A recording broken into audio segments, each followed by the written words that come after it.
Welcome to Evil Done Badly, the worst podcast in the known universe. We're a little late for our weekly episode, by about 3 months or so. But we're back and we're bringing you assorted, crappy, vulgar nonsense from the world of true crime. For the three of you who've been following us for a while, don't panic, we are not going away. We're just a little irregular. Well, just like some other things are irregular. But, irregardless, it's good to be back. Now let's grab a beverage, hold on to our divine arses, and dig into some evil. All while doing it badly. Now who wants to hear the theme song?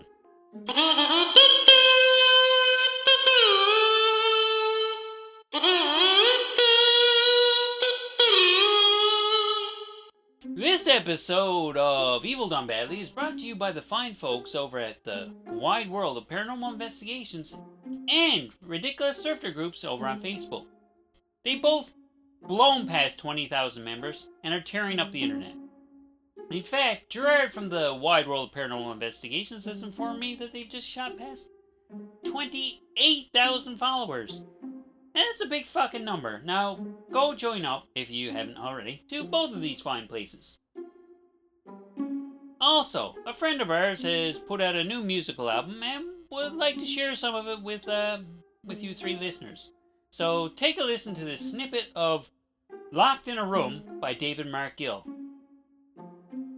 Jesus, what? For some guy who's trying to get noticed on the internet, he has an awful boring name. You'd think he'd call himself something snazzier. Anyways, it's a feel-good song about dying alone, slowly and painfully. I'll play the whole thing at the end of the episode just to pad out the runtime. Now check out this snippet. What's done is done. My sanity will crack. I knew I would hate this. Why couldn't I just pull the trigger? Or find its own edge and get it over quicker. Insert snippet here. That was Locked in a Room by David Mark Gill from the album Fake Music, Real Songs, and is available on Apple, Spotify, or wherever you stream your music. Now back to the show.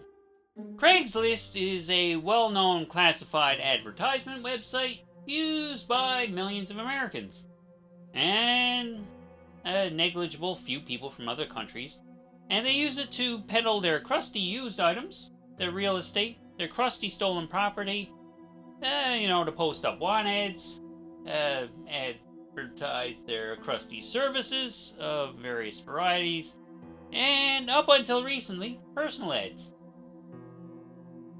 In a perfect world, everyone placing ads on this thing would be honorable, respectful, and generally not a complete cunt of a shitfucker type of asshole. Unfortunately, we live in a world full of shit-fucking cunty pricks, and some of them have figured out how to use the internet to further their degenerate agendas. So we're going back to 2011, and the following ad appeared on a local Craigslist in southern Ohio. And it goes like this. We need someone to watch our farm down in, southern Ohio. Live for free in a double-wide trailer. That's cool. Nothing in the way of duties. Just be lazy, except to take in the peacefulness of the countryside and remark on the changing of the seasons. And make sure no one steals any farm equipment or perpetuates any mischief. So, holy crap. That's the deal of a lifetime. I don't like people. Shove me out in the grass. Let me look at the sun and the snow and whatever. So, and imagine how many shitty episodes of this show I could write if I lived in a rural Ohio trailer with nothing to do but comment on the amount of rain we're having. I would be totally tempted to go for that. And the pay was $300 a week. So sign me up. Alright, so let's be serious here. Right off the bat, any normal person would read that go, hey, are you crazy? Who would go for that? Fuck that shit, man. Well, some people are not quite normal, and will see this as a fabulous opportunity. Others will be so desperate that even if they see the risks involved, and I mean, they're there's obviously risks involved with this. And there's potentially something shady going on. Some people will be so desperate they'll look past it and they're going to take the chance anyways. It's like the guy in the white van with the family-sized Kit Kat. Yeah, I know the risks, but I'm focused on the prize here.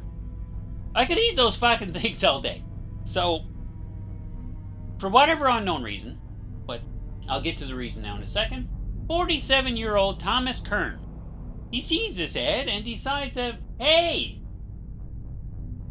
I'm a desperate loser. This sounds like a pretty sweet deal and I should look into it. So yeah, he's a bit shady himself, Mr. Kern, and, well, he has a warrant out for his arrest. And he could be looking at a life sentence if he gets found out. So hiding away in rural Ohio with no one to talk to, serves a couple of purposes here. And he'd rather avoid getting the life sentence, and he wants to move out there and pretend he's someone else altogether. It works out good for everybody. He gets paid to live somewhere, and he can hide out and enjoy all of the peaceful nature he can handle. Now, who are the people offering this swell deal? Well, this deal is being offered by two swell guys, and this spectacular opportunity comes by way of 52-year-old ex-con and street preacher Rich Beasley and his hulking 16-year-old nephew, Brogan Rafferty. They arrange a meeting, and the three of them hang out in the food court at the mall for a bit, and Beasley even has an official-looking form for Kern to fill out. So they're there, they're scuffing down their coffee and their hotcakes. Kern fills out the form. He's impressed with how charismatic Beasley is, and sees absolutely no reason to be concerned. Now Rafferty, on the other hand, Brogan here, little Brogan, he's a big, goofy, awkward doofus, and is a bit off-putting, but I mean, he's a fucking teenager, and he's overly tall, and, a bit wobbly.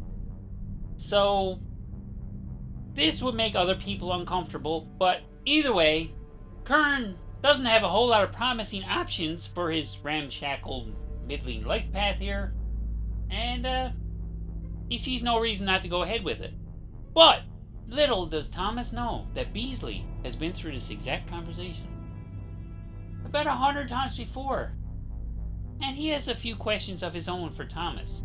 Questions such as, Hey, you got a family? Or, hey, you got anyone who gives a shit about you and might come looking for you out at the farm? Or, hey, you got a car? Or anything valuable you can bring with you? And, hey, have you got a cell phone? I hope you don't plan on using it, cause we're so far out of the backwoods, you ain't getting no service. So after the interview is over, after Kern is done being grilled, they hit it off.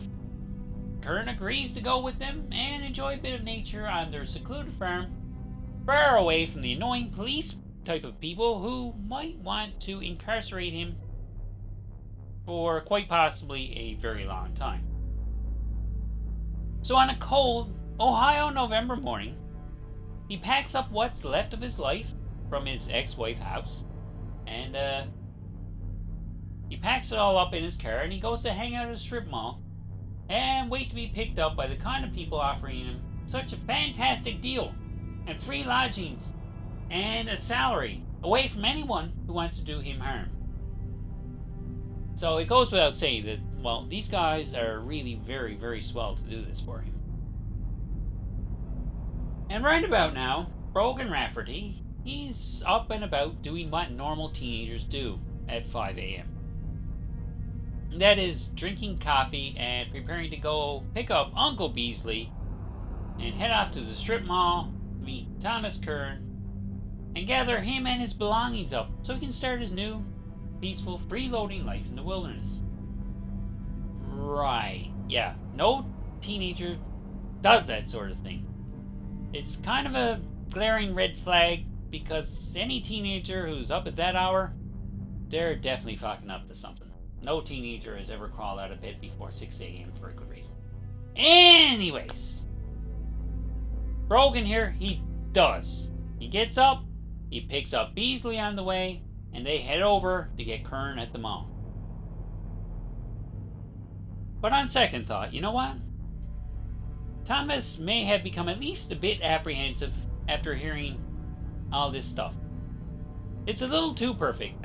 You would think by now his spotter sense would be going off like crazy. But he's probably way too desperate to give a shit at this point. See, Thomas, he's a divorced father of 3 who'd recently been downsized from his overnight crap job and a parking lot, and he's currently living in his Buick. He has nothing going for him, and I totally get where he's coming from. At least I don't live in my car. I mean, I don't live in my car because, well, I don't have one, but that's another story that no one needs to hear anyway. They all drive off, and Beasley gets him to drive into a wooded area at about 30 miles an hour, which was allegedly the shitbox Buick's top speed. They get out, and Beasley tells Brogan to help Thomas with his belongings into their car. At least any of his belongings that they think might be worth something. And as you can imagine, all this dude owned was a bunch of garbage bags full of scuzzy crap and a fat-ass old television. Not to give away the ending here, but these fools had planned to scrap Tim's Buick because, well, he wouldn't be needing it anymore, and, well, they're so swell, they told him they would be replacing it with a more suitable vehicle for the terrain. A Ford F-150, and I mean, it's a nice, sensible automobile. And, old Beasley here, well, he's allergic to sweat, so he made young Brogan lug the TV into their car before they left for the Caldwell farm, where Kern will be living in peaceful solitude. Beasley also wanted to know how much money Thomas had on him for his adventures, which turned out to be a whole $5. Now, on the trip, during all this, Kern tells them that he misses his kids, hates to move away from them, and is looking forward to eventually being able to have them come down to the farm to visit. It's a very sad story, but this is kind of a way for Thomas to get his shit together and maybe figure his life out a little bit. It's all good. So the 3 of them hop into Brogan's car, and they set out for the farm over in Caldwell, which is about an hour and a half away. Now, they're cruising along the highway, and shortly after 6 in the morning, and all of a sudden, old Beasley here realizes he's missing his watch. Yep, old Beasley is missing his watch, and they need to pull off the road and fuck around in the forest looking for it. Okay, see, Beasley was out shooting squirrels the other day, and it just fell right off his arm and he didn't notice. Right now, it's a priority because he's cruising along the highway at 6 a.m. So he needs to get out right now and start looking for this watch. Now, they're supposed to be getting Thomas settled away in the wilderness for peaceful solitude and money. But you need your watch. Watches are important. For some reason, this guy has no schedule, whatever. Beasley needs his watch, even though he has no reason to be anywhere at any time, and this is all as dumb as it sounds. Let's go look for this fucking watch. So they pull over to the secluded area near an abandoned mall, and they all get out, and they commence searching. They get out. They start poking away in the brush looking for this imaginary, presumably expensive, or at least sentimental watch. And, with any luck, it still tells the time. So Brogan, little Brogan, trudges along behind them, and Tim holds the branches so they won't slap his big lumpy frame on the way. Now, Brogan turns around for a second, says, okay, yeah, everything's good, I didn't get slapped in the face, and he hears a pop sound. He turns back around, and he sees Timothy Kern holding his face. He flops over on the ground, and that pop sound was, of course, Beasley shooting him right in the cheek, and when he falls down, Beasley shoots him 4 more times. and he keeps making gurgling sounds, and eventually poor Timothy passes away. So Beasley and Brogan, they're there. Tim is dead on the ground. So they drag him into a pre-dug 2-foot deep hole. They squeeze him into it, and Brogan throws a layer of dirt over him, and they put down a few branches to cover up the hole, and they drive away. Poor Timothy Kern had met the same demise that a David Pauly and Ralph Geiger had previously met when they also signed up for this desperate bargain with Beasley. They were killed and buried in more or less the same method in the same area. So Beasley, well, he has a pretty good system going here. Interview people until he finds some despondent suckers who are ready to sign up for his crazy arrangement and are unlikely to have people come looking for them. Then they loot the corpses, make off with whatever value they could from the dead guys, and in the case of Geiger, Beasley actually managed to briefly assume his identity and use it to avoid going back to jail. He also applied for jobs in his name and opened a bank account. So, I mean, he actually got something out of that. But, poor Timothy, he didn't get fuck all out of that. And, well, by the time he got to Timothy, Beasley seemed to be a bit off his game. Timothy actually said he had a family and actually cared about them. Yes, he's a loser. But his kids may have actually wanted to see him again at some point. Now, maybe Beasley had a thing for Tim's Buick, but we don't know why he was accepted as a victim. Because, well, he seemed to own exactly fuck all of anything worth any value, including the car. And, poor Tim would be the last murder victim of these two assholes. So it's going to fall apart. Now, let's see how it falls apart. Scott Davis gets sucked into this ruse. These cunts had set him up, and, well, he gets in their car, and they pull over the woods again, so that Beasley can show off the cool deer hunting spot he just found. I guess he had found his watch by now, and he came up with something different. So they lead Davis into the woods. They pretend they don't know where they're going. They make him turn around, and then Beasley tries to shoot him in the back. So I said, Beasley's a bit off his game lately. He's really off his game because he only manages to shoot Scott in the elbow. Scott is wounded, but he manages to scamper off into the woods and hide away from these fucking nutjobs. These nutjobs are not very motivated. They're pretty lazy, so they don't put a whole lot of effort into finding poor bleeding Scott. They just don't give a shit. Scott doesn't take any chances. He hides out until nightfall and then pops out to the road and makes his way to a friendly neighbor's house. He shows them the hole in his arm. They go, holy shit, this guy's not fucking around. They take him seriously and they call the authorities. And, well, he drags the authorities out to the murder woods. They poke around in the dirt for a bit, and they turn up the 3 dead bodies. Now, if there was any doubt about Scott Davis's story here, about his broken elbow and stuff, this is fucking legit. They put that notion to rest. He's not fucking around. He's totally not full of shit, and he has a completely busted up elbow. So now, you've got Scott. He's the living witness to this whole thing, and an internet paper trail. You've also got surveillance footage from a shop that the 3 of them stopped at on the morning of the attempted murder.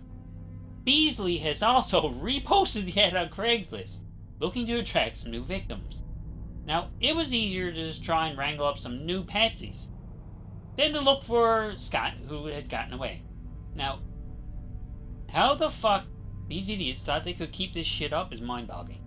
So, everyone's aware that these dunderheads' days are numbered, and they are not doing themselves any favors whatsoever. They find Beasley's IP address, and it doesn't take them long to identify these 2 morons. 3 days later, Brogan is pulled out of his high school class and arrested, while a SWAT team is sent to Beasley's house, complete with a helicopter and everything, to wrestle him up and slap him in jail. So, the police, they find a bunch of the victim's stuff, including Timothy's fat-ass television, and the car, which they had done nothing with because they're lazy. They found some burner phones associated with Beasley, and that tied him to all the victims. So they're arrested, and they're completely fucked. And it goes pretty much exactly as you figure it would. Beasley denies everything, and no one buys it. He gets the death penalty, appeals it on some sort of holy biblical technicality, and that falls through, and he's still on death row as we speak. So he managed to fuck that up too, even though he had no chance of ever pulling that off. Brogan. Now, Brogan was offered a deal if he would just testify about how exactly big of a cunt Beasley was. He was offered the chance at parole in middle age if he cooperated, and basically just had to say that he was coerced into all of it by big old, powerful, lazy Beasley. He did not take the opportunity to sell Beasley down the river for some misguided moral principle reason. He's now serving a life sentence without any chance of parole. He should have squealed like the fat little piggy he is, because Beasley's going to fry anyway. However, Beasley's around 65 years old now, and will probably die of old age before they get around to setting a date for his demise. That's a waste of gruel. And on top of that, we find out that Beasley is not really Brogan's uncle. Turns out Brogan had a shady home life. Beasley sucked him into his orbit, and the rest is history. And they had to pretend that he was, well, related in order to make it believable. So yeah, Beasley is a real proper cunt who needs a nice auger up the taint.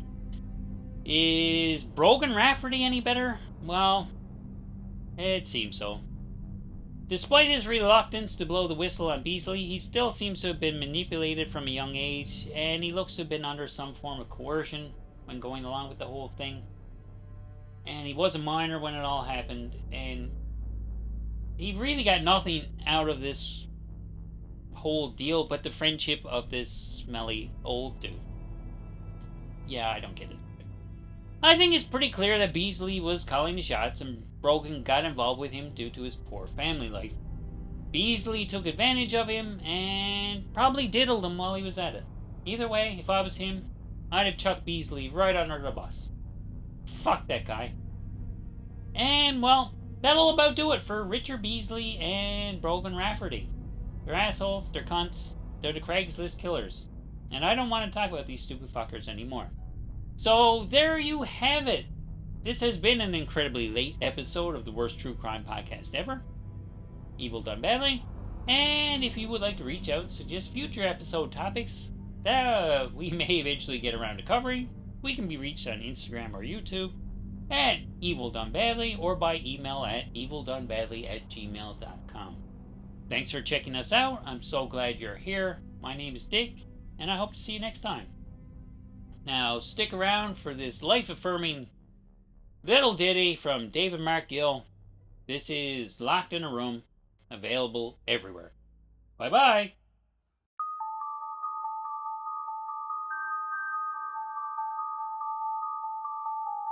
I have a small window with strong metal bars. It's broken and it's dirty. My freedom seems afar. I have no one to blame. I've done this to myself. There's no one to save me, no one to call for help. I wander around in circles, reflecting on my life. No amount of medicine can fix what's wrong inside. How could I have done this? It's too late to turn back. What's done is done. My sanity will crack. I knew I would hate this. Why couldn't I just pull the trigger? Or find a tall edge and get it over quicker? Oh, well, the day you go, it'll take about a week. Oh, the more you endure, the sweeter the relief. This pain is self-imposed. There's no time for regret. There's only time to suffer as I starve to death. There's nothing easy about this. This torment won't go away. Even in this agony, it's better than every day. It will all be over soon. The end is in sight. The road from here is dark. I don't wanna see the light. There's no way out. This place is so corrupt. There is no escape plan, but there is a self-destruct. Oh, well, there you go. It'll take about a week. The more you endure, the sweeter the relief.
It'll take about a week.